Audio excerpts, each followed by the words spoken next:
Revolução Cubana. Primeiramente, para falar sobre Cuba, é importante enfatizar a sua localização geográfica. E a sua localização geográfica é uma das principais causas da importância da ilha de Cuba. Bom, Cuba fica no Mar do Caribe. O Mar do Caribe é um mar que fica muito próximo do Golfo do México, muito próximo também do estado da Flórida americano, aqui em cima, ou seja, é uma região que está muito próxima ao território americano, é uma região aqui que dá águas para o Oceano Atlântico, mas a parte importante é realmente que Cuba sempre foi uma região muito próxima dos Estados Unidos e uma região que sofreu sempre muita influência americana. Voltando um pouco mais atrás na história de Cuba, nós temos que Cuba foi uma colônia espanhola e como colônia espanhola ela basicamente entrou ali no modelo de produção que a Espanha promovia aqui na América, né? Foi um modelo um pouco diferente, não foi um modelo extrator de metais preciosos, assim como outros países da América Latina, mas foi um modelo muito semelhante ao que Portugal implementou no Brasil, que foi o das monoculturas. No caso, Cuba produzia tabaco e açúcar, e a exploração de mão de obra, a princípio, foi escrava indígena, mas gradativamente foi sendo substituída por escravos africanos. E desde os períodos tempos coloniais, houve diversas agitações em Cuba de oposição em relação ao domínio espanhol na região. Até que, em certo momento, foi formado um movimento autonomista. Esse movimento ia começar uma guerra de independência contra o Império Espanhol. Cuba ia basicamente ser tomado pelo conflito. Você ia ter a formação desse movimento autônomo, tentando fazer diversas guerrilhas para conseguir tomar a ilha, porque, como eu falei para vocês, Cuba é um conglomerado de ilhas, então a tática de guerrilha numa região muito pequena é a melhor que pode ser adotada quando você tem uma força militar menor. Evidentemente que as pessoas que estavam tentando se emancipar do Império Espanhol não tinham poder militar equivalente, eles tinham que utilizar de estratégias de combate para fazer frente aos militares espanhóis. Você vai ter, evidentemente, uma ação repressora do governo espanhol, que não queria perder o território cubano, era um território muito importante para a Espanha aqui na América. E quem vai entrar nesse conflito, interferindo diretamente, vai ser os Estados Unidos, porque os Estados Unidos está muito preocupado com o comércio de açúcar com Cuba. Os Estados Unidos era um dos países que mais comprava o açúcar cubano, era um produto que chegava muito barato aos Estados Unidos, tanto pela proximidade quanto em si pelo vínculo que os Estados Unidos tinha com Cuba desde muito tempo. Então os Estados Unidos vai entrar no conflito, evidentemente, com interesses de ajudar Cuba a se emancipar, para que Cuba tivesse a escolha de fazer negócio com quais países desejasse, principalmente com os Estados Unidos. Os Estados Unidos ele vai entrar no conflito e ele vai justificar a sua entrada. Evidentemente sempre existe uma justificativa ideológica para você entrar no conflito militar. Nesse caso aqui era a política do Big Stick, que eu vou explicar especificamente no próximo slide. E assim os Estados Unidos entram no conflito, a Espanha não vai ficar feliz com a situação, evidentemente, então você vai ter uma guerra direta entre as tropas americanas e as tropas espanholas. Essa guerra, esse conflito militar, vai ser chamado de Guerra Américo-Hispânica, não é muito importante. Os Estados Unidos vai acabar vencendo a maior das batalhas militares, mas o conflito em si vai chegar a um fim devido a um acordo. Esse acordo vai ser feito em Paris entre o governo espanhol e o governo americano, e Cuba vai ser cedido aos Estados Unidos, ou seja, Cuba vai ser basicamente uma colônia, entre aspas, americana, no momento em que é cedido da Espanha. Agora, falando sobre a política do Big Stick, talvez seja uma das partes importantes da aula que pode cair no vestibular. Theodore Roosevelt, que era o presidente americano no período, ele era adepto da chamada doutrina Monroe. A doutrina Monroe era uma doutrina importante, uma doutrina que é importante no vestibular, esse termo doutrina Monroe. ela pode ser sintetizada na máxima de América para os americanos, ou seja, significa não influência das potências europeias em território americano. Era isso basicamente a parte benéfica, a parte boa dessa doutrina Monroe, mas na verdade existe uma face oculta nessa doutrina Monroe. A face oculta é América para os americanos, mas não americanos como um todo, americanos brasileiros, americanos argentinos, americanos dos Estados Unidos. Ou seja, era basicamente transformar a América inteira em um domínio dos Estados Unidos. E a política do Big Stick, que vai ser adotada pelo Theodore Roosevelt, vai ser basicamente a política de ser cordial sempre que possível, mas utilizar a força quando necessário. Até mesmo existe um monólogo aqui explicitando essa política: fale com suavidade e carregue um grande porrete, assim irás longe. Até temos uma charge aqui, é uma charge que pode aparecer no vestibular, aqui no Mar do Caribe, e aqui o Theodore Roosevelt com o Big Stick, que é o grande porrete, basicamente impondo a sua política na região. E aqui o território de Cuba, embaixo.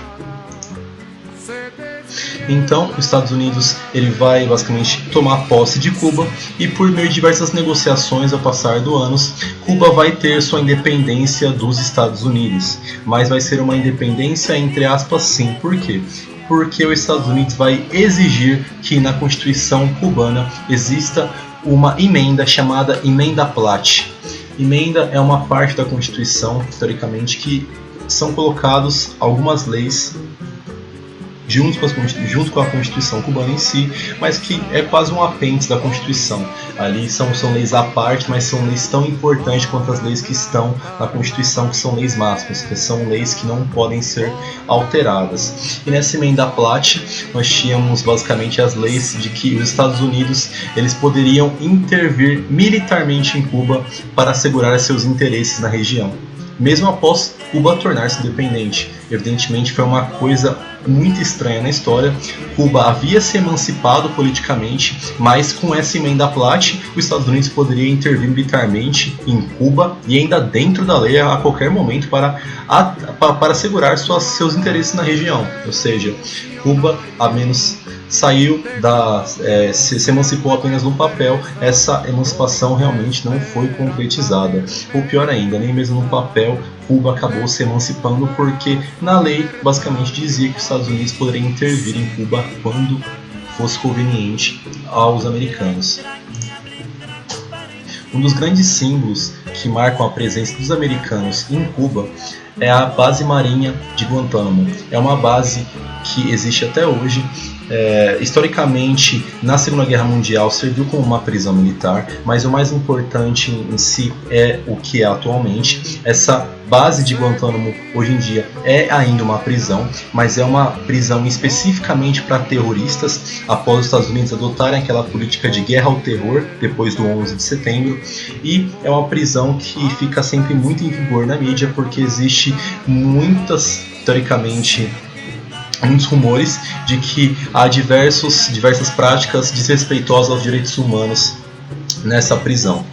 E Obama, em 2016, prometeu dar fim às atividades, mas como vocês sabem, Trump já assumiu o governo americano e Trump não deu declarações específicas sobre o que pretende fazer com a base de Guantánamo, mas há diversos indícios em que ele vai fazer a manutenção da base, mesmo Obama prometendo dar o fim às atividades no último ano de seu mandato, fato que não acabou se concretizando. E apesar da chamada independência de Cuba, essa emancipação de Cuba, evidentemente que a história de Cuba ia ser muito marcada pelos interesses imperialistas dos americanos. Os americanos controlavam cerca de 1/3 da economia cubana e impunham os governantes a Cuba, ou seja, os governantes não eram eleitos pela população de Cuba, mas sim eram impostos pelo governo americano para acentuar, para enfatizar que Cuba de verdade não era um território emancipado, mas sim um território americano. E assim nós chegamos ao grau máximo de dominação com a ditadura de Fulgêncio Batista. Fulgêncio Batista vai ser um ditador totalmente pró-Estados Unidos em Cuba. Ele vai promover diversas mudanças no país, no sentido de realmente privilegiar os americanos e deteriorar cada vez mais as camadas mais pobres de Cuba.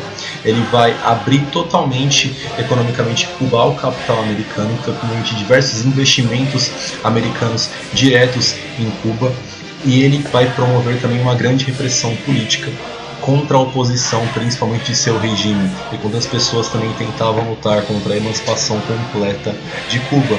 Evidentemente, com a abertura aos capitais americanos, você vai ter a acentuação das contradições sociais do país. Quando um país pobre assume uma economia muito liberalista, uma economia de abertura aos capitais estrangeiros, é normal que isso aconteça, a acentuação das contradições sociais, a concentração de renda nesse país.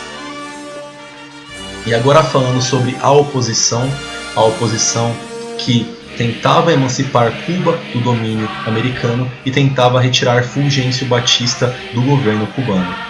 Fidel Castro, ele foi um personagem histórico muito importante. Ele vai, em 1953, tentar dominar um quartel militar em Santiago.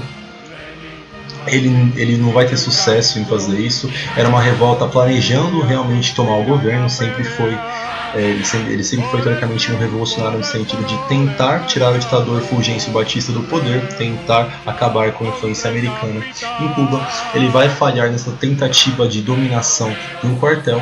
Ele vai ficar preso por 2 anos após essa manifestação. Ele vai acabar conseguindo fugir da prisão. Ele vai passar um tempo foragido no México, sendo procurado, evidentemente. Ele vai começar a juntar forças no México. Em 1956, ele vai tentar embarcar novamente em Cuba. Ele vai desembarcar novamente em Cuba com 72 homens. Eles vão ser atacados porque o governo de Fulgêncio Batista, pro-americano, já esperava a volta desses agora formados guerrilheiros. Apenas 12 sobreviveram nessa desembarcação a Cuba. Dentre eles, Fidel Castro, que era o personagem mais importante, Che Guevara, que era uma figura também muito importante, que vai ser imortalizada depois dos acontecimentos, que eu vou passar para vocês nos próximos slides, e Raul Castro, que era o irmão de Fidel Castro. Esses 3 personagens que são importantes personagens históricos. Eles vão conseguir sobreviver a essa investida do governo de Fulgêncio Batista e eles vão procurar apoio da população para reorganizar novamente as guerrilhas e tentar dominar Cuba. Eles conseguiram o apoio da população, que estava cada vez mais miserável e totalmente insatisfeita com o governo. Eles se reorganizaram militarmente e obtiveram muitas vitórias, até que conseguiram invadir a capital de Cuba e tomaram o poder, expulsando Fulgêncio Batista para os Estados Unidos. O novo governo foi formado com os líderes da guerrilha e opositores também do regime que era derrotado nas eleições fraudulentas. Aqui você tem uma imagem do Fidel Castro discursando após a tomada do poder. Fidel Castro, é importante dizer, Fidel Castro não assumiu uma posição ideológica quando tomou o poder. Ele não disse que tipo de regime Cuba deveria seguir agora que Cuba estava emancipada totalmente diante dos americanos. Mas, apesar de não ter uma orientação político-ideológica, eles vão praticar uma certa de mudanças radicais no país de imediato. A princípio, eles vão fazer um programa de reforma agrária, que evidentemente era algo muito necessário em Cuba. Cuba que foi marcado pela cultura monopolista desde os tempos coloniais. E, evidentemente, isso é uma coisa que já estava enraizada no país. Então, eles expropriaram os diversos latifúndios que existiam em Cuba e promoveram uma reforma agrária. Eles nacionalizaram as empresas estrangeiras, evidentemente que grande parte delas eram americanas, e quando você nacionaliza as empresas estrangeiras, você quase faz um roubo às empresas estrangeiras. Então, não é quase um roubo, e sim é um roubo. Sim, então, evidentemente, o governo americano ficou muito insatisfeito com essa atitude. Essa atitude interferiu diretamente nos interesses americanos da região. E eles também decretaram o fuzilamento dos colaboradores do regime de Fulgêncio Batista, mostrando todo o caráter revanchista desse regime. E eles mantiveram uma postura autoritária de perseguição a qualquer oposição da nova ordem. É até um pouco irônico, eles eram antes opositores da ordem, eram perseguidos e assim que assumiram a ordem, perseguiram os novos opositores.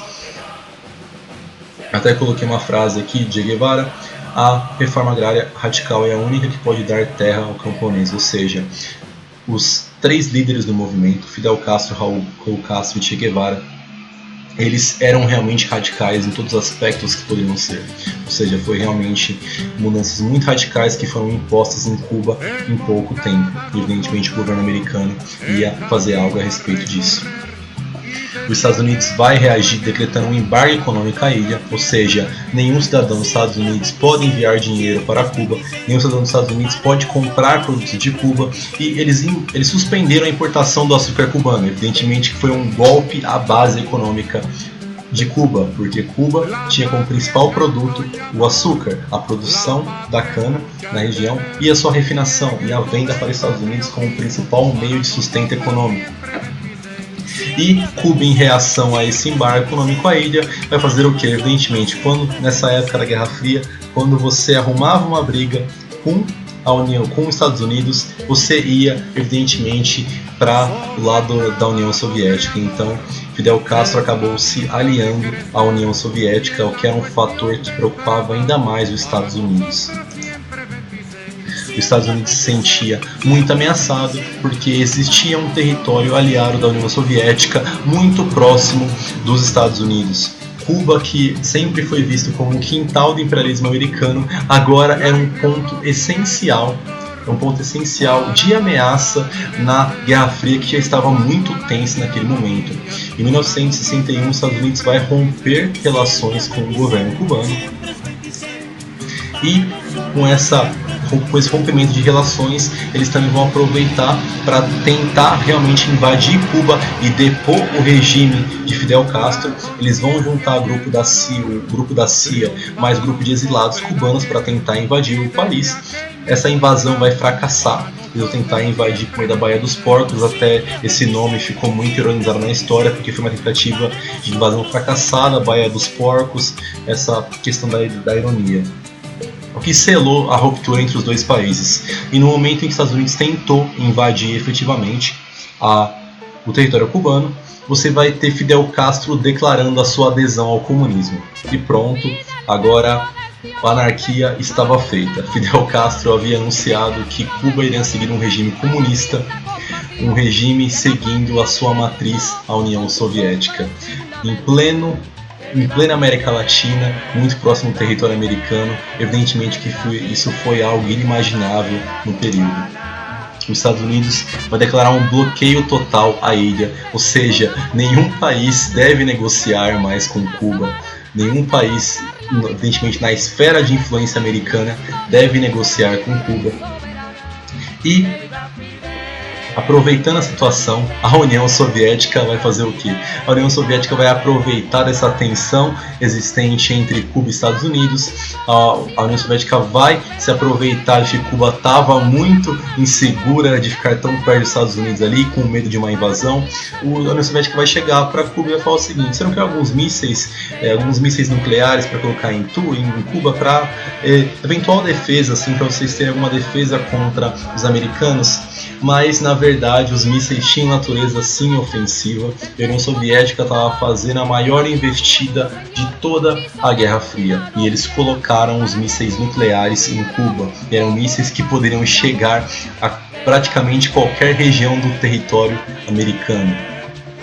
E assim estava começada a crise dos mísseis. Talvez tenha sido um dos pontos mais importantes da Guerra Fria, foi um dos pontos mais tensos.